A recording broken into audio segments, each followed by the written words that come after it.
أبا هريرة رضي الله عنه مدير وكوم النبي قال له جوجي وحاول نقضي إنك صحابة وقو حديث بدن أي نبي حديث كوري يبون نقضي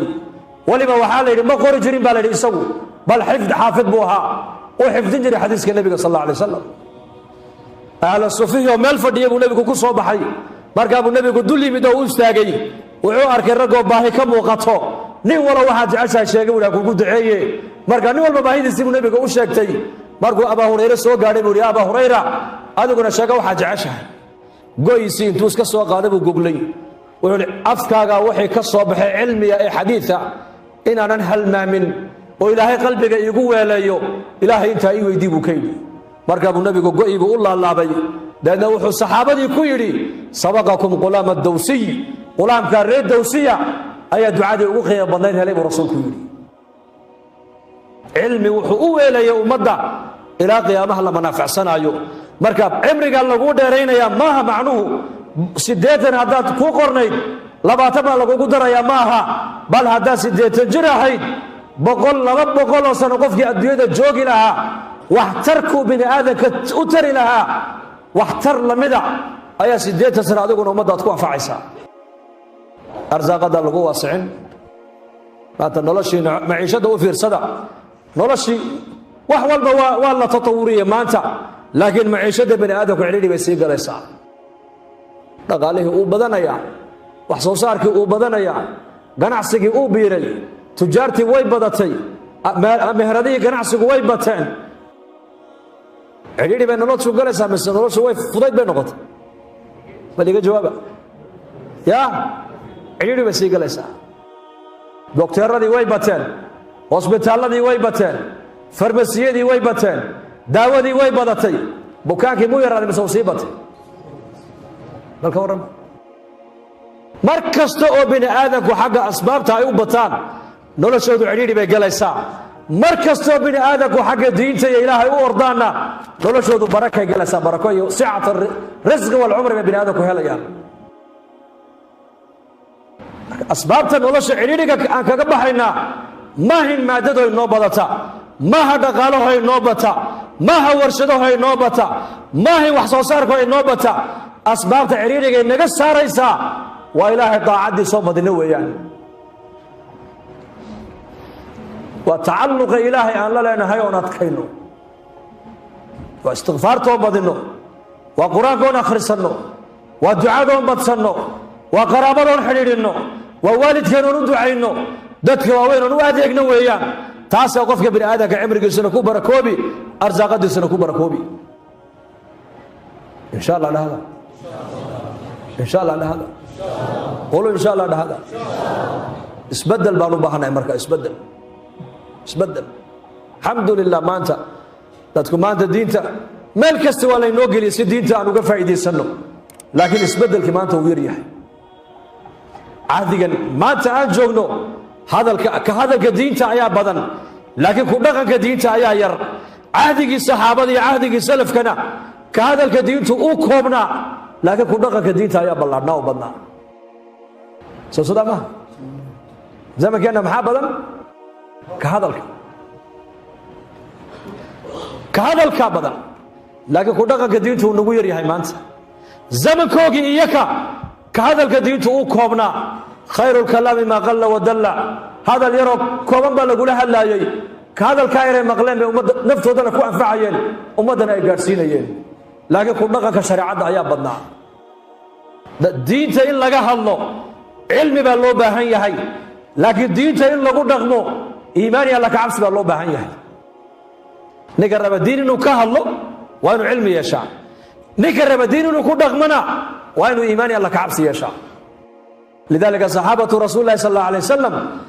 zamankoogii waxaa qaalib ahaa xaggooga ku dhaqanka shareecadda islaamka ku dhaqmayaan diinta waxay ugu dhaqmayeen cabsida qalbigooda ku jirtaa diinta ku dhaqaysa zamankeenna maanta inagoo diintii aqoon u leh inaan diintii ku dhaqankeegii nagu yaraadaa macsiyadiina dadku ay ku dhacaan iyagoo garanaya inay waxaanay tahay macsiyo waxa keenay iimaankeenna ayaa daciifa dadku diinta hadday rabaan inay ku dhaqmaan lacag looma adeegsan karo awoodna looma adeegsan karo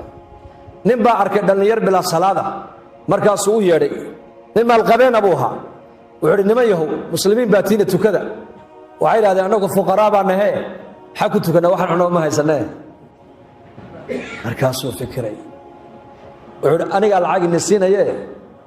salaad walba markaad tukataan $1 baan qofkiiba siin $1 maalintii waa imse markaa $5 tukada marxaba salaad lacag lagu siiye ka waran si fiican baad u ilaalin soo maha si fiican bay u ilaaliyeen 2 bilood 3 bilood 4 bilood limaada laana bini aadanka baa la yidhi wax bixintiisu nuqsaan baa daba taalla uu daalaa qofku marka dambe wuxuu yidhi mar alle markuu 4 bilood 5 bilood u arkay raggii inay miskiidka ku taxmeen lacagtii uu ka goostay markaasay lacagtii nasiib ay ku yidhaahdeen wuxuu yidhi salaada maanaadii tukataan markaasay yidhaahdeen dee adaa tukada naga yidhi soo maa wuxuu yidhi waan nigu barayay uune hadda waad barateen oo waad la qabsateene dee iska tukada salaada ilaahay baa nagu laanu niguma lihiye war maahayn anna kuma tukan jirin adaa salaada tukada naga yidhiye lacagna noogu qore adeer lacagteeda nasiib iyo may iyo waad arki doontaa war iska tukada am lacagna siin maaye iska tukada markaasay yidhaahdeen waa waxaad ka hesho hee 5 bilood ee tukanaynaba balaaweysa ku tukanay yidhahdeen nabiga ku salliya 5 bilood oo ku dhanbay ku tukanayeen lacag bilaaweysa laakiin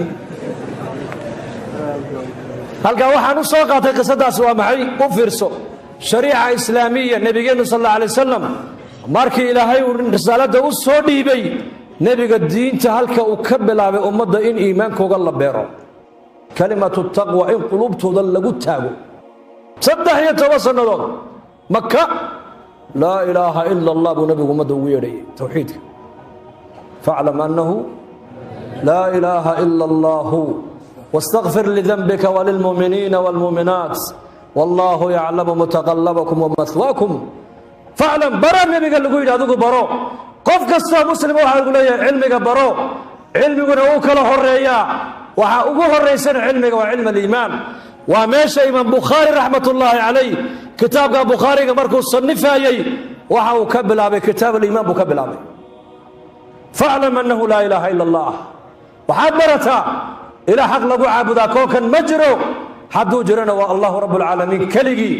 حدد إلهي أدقرت وين كيسا أمر كيسا إناد قادتا أمركا كون بيران أمرك إلهي إناد فلسا كون بيران تادرتين دينتن سيسكيغو إيمان يقين علمك أمد لغا دسو عقلك لغا دسو قلبك لغا دسو لأن أمركا أمد سيد بير أي دينتا أغدق مكرتا مركاس لذلك بعلماء ليهين ورمانتا دولك إنا دسنو وما باهنين دادك إنا دسنان مانتا وقباهي بدنا wax walba qaar baa koona dalka hal la dhiso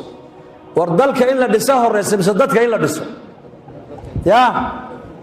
midkee muhiim in la tahay Sheekh Mustafa Ilaahay umrigiisa ha barakeeyo maalin dhaweeyo mawduucaas uu ka hadlayay dalka in la dhiso waxa ka muhiimsan dadka in la dhiso نبي محمد عليه الصلاة والسلام أصحاب رسول الله قيلي دغنيين حولها دغنيين بيربي فلنيين أقلع عريشي قليين وكريين نبيقو إنو خيرات قال الله أوتل مامو أسو صارو ودوكا ودسو وكريين لكن هلقا كبب الله بالنبيقو وعو نبيقو كبلا بددك إلا دسو دادك أنا محل لغو دسا دين بعددك لغو دسا إيمانك لغو دسا دعوة لغو دسا علمك لغو دسا أخلاق مناسبة أمد الله ويانا مدينة المنورة مركو النبي سو غادي عبد الله بن السلام باكشيكيو يدي markaan arkay wajigiisiba waxaan idhi wallahi wajigan wajin nin baa sheegay wajigiisi male marka abu nabigu hadalku waraysu yidhi muxuu ahaa yaa ayuhan naas afsu salaam waat'imu at'am wasilu al-arham wasallu bil-layli wan-nasu niyam tadkhulu al-jannata bis-salam dhaqan madiina waxa nabigu u leeyimiday mujtamaca reer madiina isku jeclaanayaan ummanimadoodana uu ku dhisayo afsu salaam macnaheedu waa maxay salaanta faafiya isku duceeya haddii salaanta la faafiyo salaantu waa duco salaantu maxabbay keentaa way jeclaadaan muslimiintu hadday salaanta uu isla dhex wareegaan silul arxama baa nabigu yidhi riximkiina xidhiidhiya atcimu tacaama ka gaajoonayna cuntaysiiya habeenkii dadku markay jiifaana kaca oo tukada jannada rabbigii nabad ku galasana rasuulku yiri axaadiistaasi waa asaaskii diinta islaamka dawla islaamiya dawladii nabi maxamed madiina uu ka dhisay wallaahi dhaqaalana kuma dhisin awood ciidana kuma dhisin waxa uu nabigu ku dhisay axaadiistaas ku dhisay imaatatul adha an tariiqi sadaqa xadiiskaas nabigu saxaabada u sheegay qashin magaalada madiina yalla waa laga waayay warqadta la waa la waayay bacla tura waa la waayay qarrad meelta la waa la waayay qodax meelta la waa la waayay waayo qof kasta oo muslima xadiiska nabigu ku amal falaya miskiin gacanta dadka hoos dhigtay madiina waa laga waayay maxaa ka baabiyay magaalada madiina fuqarada at'imu at'ama baa lagu dhaqmaya inagana maanta ganacsatadeenu lacagteena baanankay dhigteen fuqaradeena maanta gaaja u dhimanayaan madiina sida ma ahayn xadiistaas ku dhaqmayeen markaas ka qaniga reeradan oo fuqaraa iyo masaariftooda bixin jiray nafaqta marka dadka inaan dhisno ayaa ka awleysan dadku hadday noo dhismaan dalku iska dhismo dadku hadday noo hagaagaan nolosha adduunyadu janno ku sugay noo noqon dadka marka waxa ku dhisaynaa dacwada ku dhisaynaa taaliimta ku dhisaynaa akhlaaqda wanaagsan ku dhisaynaa diinta dadaalkeegan umada ku dhisaynaa insha Allah dhahadade